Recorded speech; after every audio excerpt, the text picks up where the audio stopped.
साहेब राज्याध्यक्ष पदासाठी शिवसेना तुम्हाला आणि एकनाथ शिंदेना उभे आहेत.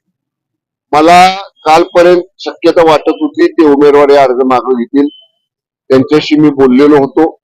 आमचे जिल्हा प्रमुख माननीय जयवंतराव शेलार त्यांच्या सतत संपर्कामध्ये होते आणि त्यांना आम्ही स्पष्ट सांगितलं होतं की तुम्ही आदरणीय एकनाथजी शिंदे साहेबांचं नेतृत्व मानता.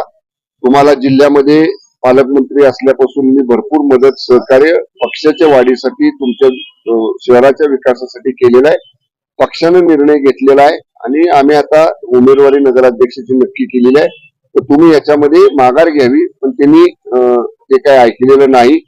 आता या बाबतीतला अहवाल जिल्हा प्रमुख जयवंतराव शेलार आणि संपर्क प्रमुख शरद कणशे हे दोघ जण आजच त्याचा अहवाल मध्यवर्ती कार्यालयाकडे पाठवतील आणि पक्षश्रेष्ठी याच्यावर योग्य तो निर्णय घेतील.